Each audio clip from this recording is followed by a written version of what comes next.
Diyos.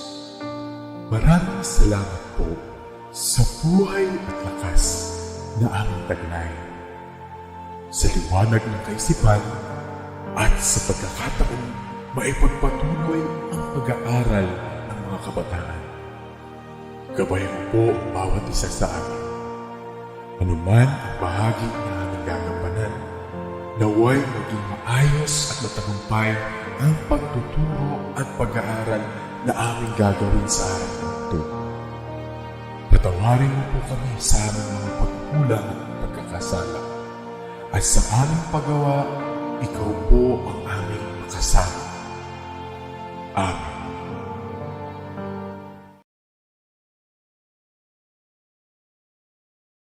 Good day, grade 11. Welcome to Valenzuela Live. I am Mary Rose L. Paguia, your virtual teacher for today's learning session. I am glad that you were all striving to learn with your teachers and parents despite of the changes brought about by the pandemic. Your active participation in this lesson is highly encouraged. You can comment down your answers to my questions or take down notes for follow-up discussion with your subject teacher.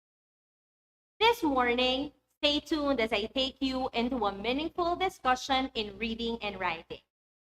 For today, we will focus on this most essential learning competency, and that is to identify claims explicitly or implicitly made in a written text.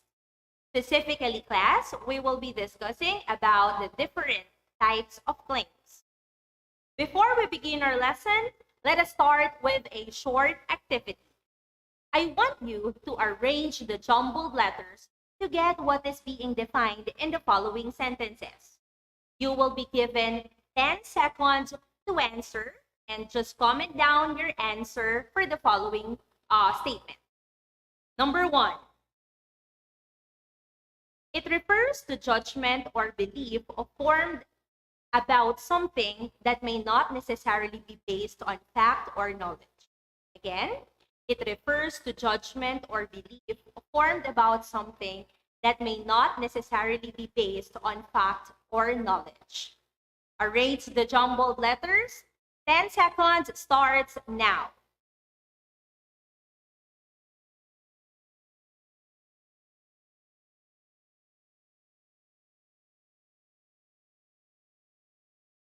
Time's up. The correct answer for the first number is opinion. Let's have the second number. Number 2. It refers to information that is certain and can be proven based on documents, historical data, research, and observation. Again, it refers to information that is certain and can be proven based on documents, historical data, research, and observation. Arrange the jumbled letters. 10 seconds starts now.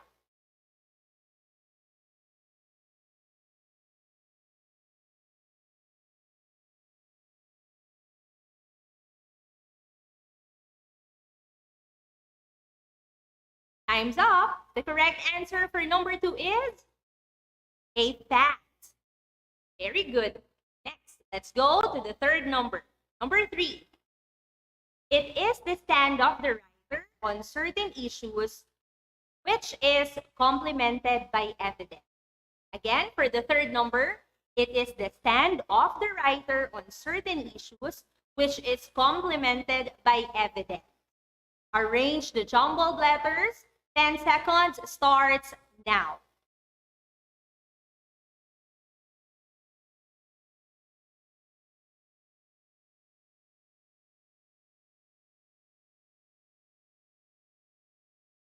The correct answer for number 3 is argument.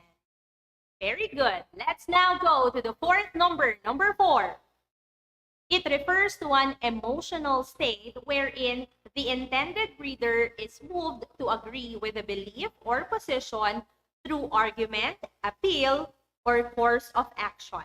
Again, for number 4, it refers to an emotional state wherein the intended reader is moved to agree with a belief or position through argument, appeal, or course of action. Arrange the jumbled letters. 10 seconds starts now.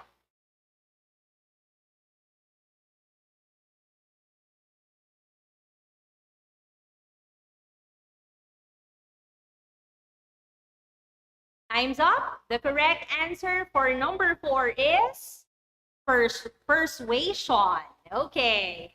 Next, number 5, the last number.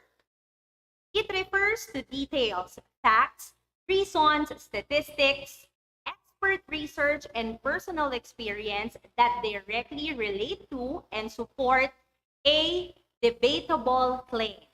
Again, for number 5, it refers to details, facts, reasons, statistics, research, and personal experience that directly relate to and support a debatable claim.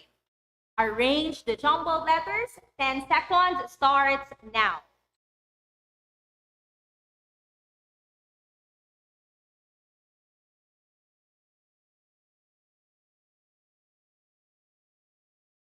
Time's up. The correct answer for number 5 is evidence. Okay, good job, guys. Congratulations and thank you for your participation in this activity. Remember these terms, okay? Remember the following terms: opinion, fact, argument, persuasion, and evidence. Because these are important terminologies that will help you better understand our discussion this morning. Critical readers are critical thinkers. They have the ability to interface language and logic, which are inseparable tools in reading, through the analysis of any claims presented in a text. But what is a claim? And how could you tell if a claim is implicit or explicit? Lastly, what are the different types of claims? All these questions will be answered in a while. Let's define a claim. Whenever you read something, you always look for the writer's point or position regarding the chosen topic. That point is also known as claim or the central argument, or we also call it the thesis statement of the text. Class, remember that a claim argues and persuades the readers about the merits of the argument through research, evidence, testimony, and academic reasoning. Though supported by evidence, remember that an argument can still be debatable and challenged. Actually, class, that's a very good characteristic of, or what, that is one of the most important characteristic of a claim. A claim should be debatable. And for the next one is, remember also that a claim can be explicit or implicit. When the claim is directly stated on the text, it is termed as explicit claim. You just have to pick a sentence from the text that represents the writer's claim or argument. On the other hand, when we say implicit claim, it is indirectly stated or merely implied in the text. Remember, implicit, implied. Because the idea is not written in the text, you need to use the clues in the text to make an inference on what you have read. Okay? Remember, explicit, it is directly stated. Implicit, it is indirectly stated or implied. Let's read this paragraph, and I want you to identify the writer's claim. With a series of maritime environmental accidents, the government must review the penalties of polluting the country's waters. Accidents happen, but efforts can be undertaken to reduce the risk. Better ship maintenance and safer cargo storage are possible. If there is little incentive for shipping operators to undertake these measures, it is because they have gotten away for decades with little more than a slap on the wrist for maritime disasters, whether the tragedies cause deaths or destroy the environment. In a new administration, this situation must. That particular part of the text is from an editorial from Philippine Star. So now, my question is this. What is the writer's position or claim? My second question. Do you think the position or claim in the text is explicit or implicit? I want you to comment down your answer.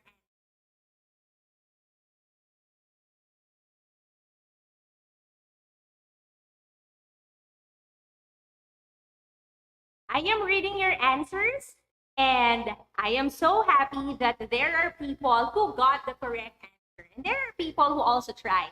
Thank you so much for trying and for answering. Okay, so the writer's claim is stated or explicit.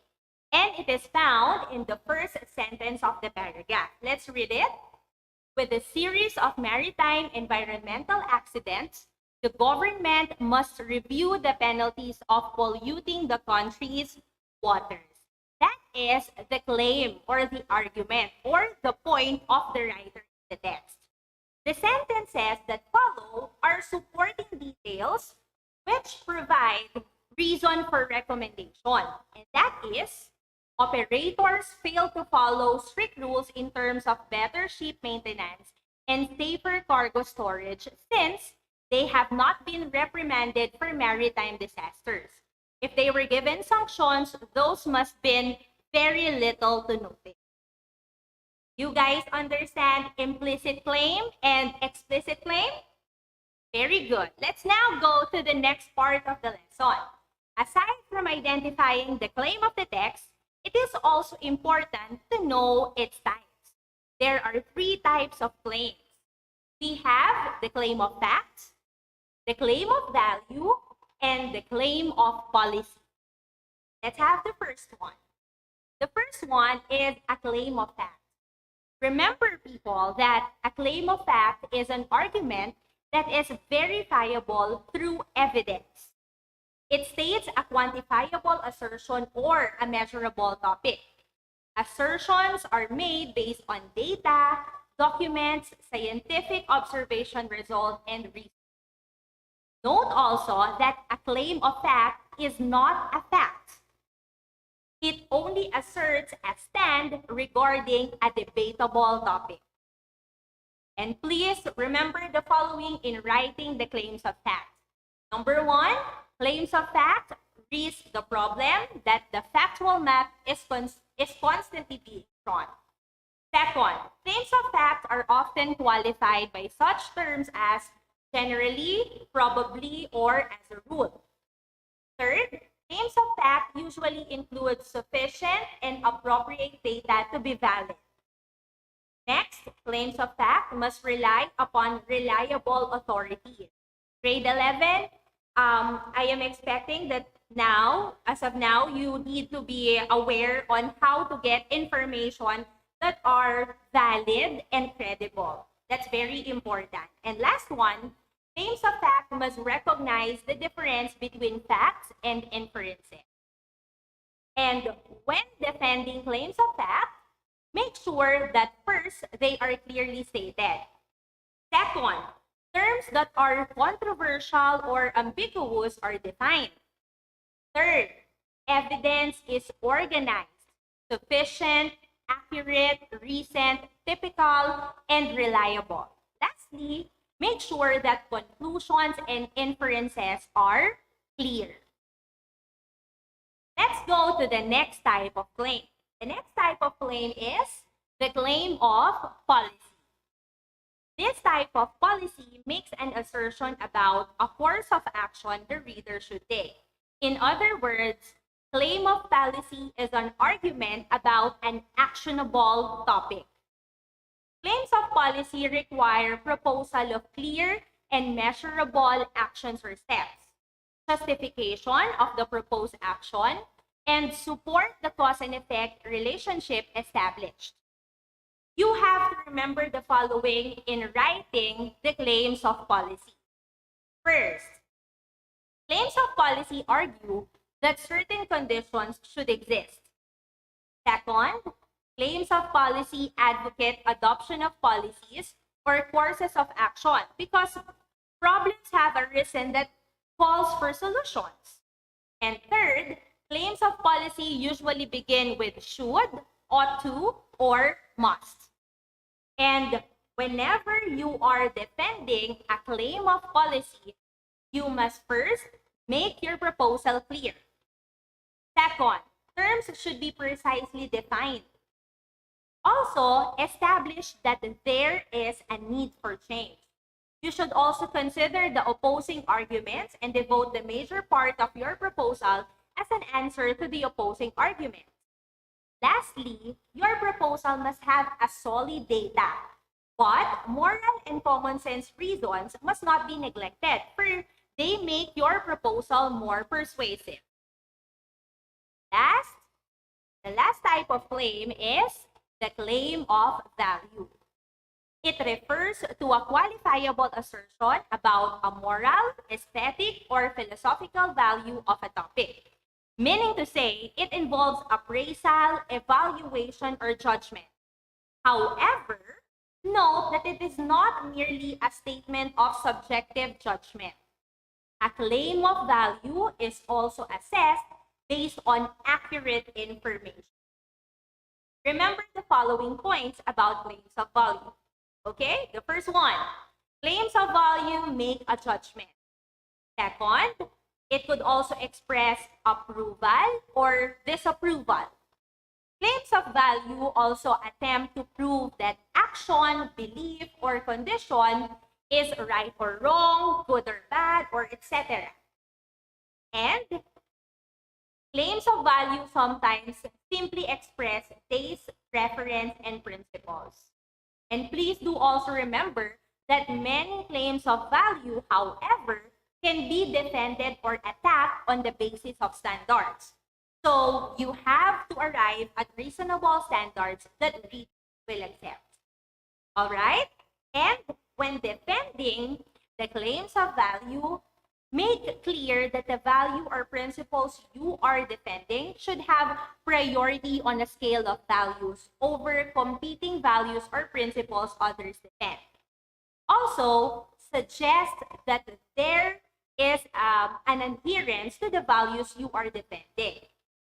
You should also use the real-world examples and illustrations to clarify meanings and value distinctions, because some values are abstract. Lastly, it is highly persuasive to use the testimony of others to prove that knowledgeable or highly regarded people share your value. All right, so those are the 3 types of claims. And to help you synthesize all the information given during our discussion, I want you to take a look at this. Remember, a claim is an argument or a point, the point of the writer. Explicit claim, a claim that is directly stated. Implicit, a claim that is implied. Claim of fact is a quantifiable assertion. Claim of policy, actions chosen as solution to problems. And for claim of value, these are statements about moral, philosophical, or aesthetic values. Okay? Remember those things. And now, let's see how much you have learned. I want you to identify if the statement is a claim of fact, a claim of policy, or a claim of value. You can just comment down F, P, or V, okay? Comment down F if it is a claim of fact, P if it is a claim of policy, and V if it is a claim of value. You were given again 10 seconds to answer each number. Ready? Okay, let's have the first number. Our government leaders should take the lead in protecting our lives in this time of pandemic. 10 seconds starts now.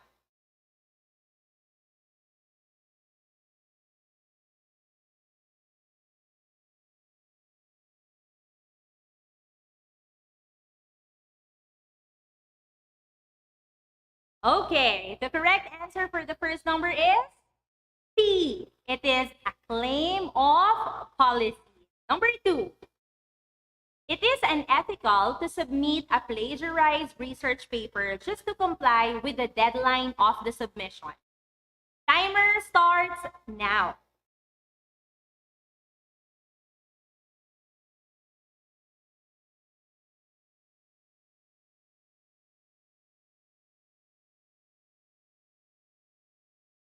Okay, number 2. The correct answer for number 2 is letter D, or claim of value. Number 3. K-12 basic education program is beneficial for our country because it will make our graduates globally competitive. Timer starts now.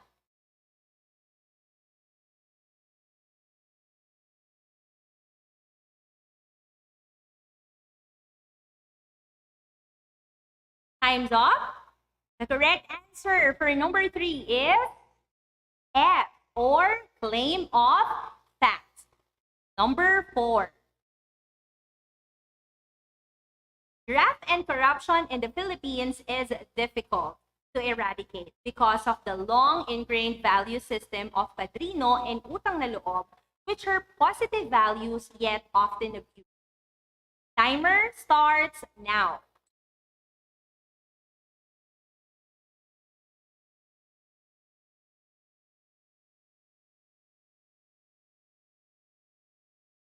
Okay, the correct answer for number 4 is F, or claim of fact. Last number 5. Waking up early to do a paper is better than sleeping late to finish the paper. Timer starts now.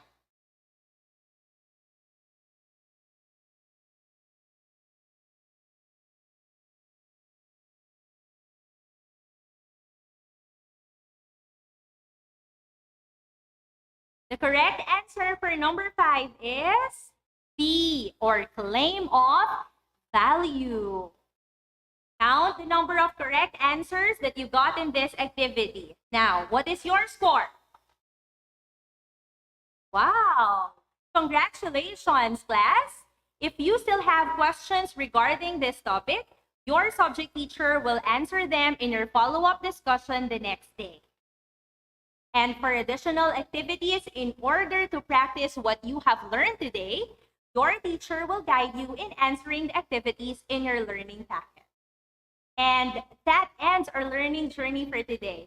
I hope you learned a lot, and thank you for joining me in today's meaningful discussion. Once again, I am Mary Rose L. Paguia, your live streaming teacher for today, saying that you keep on striving no matter how difficult things get, because in the end, you reap what you sow. Have a good day, everyone, and keep safe.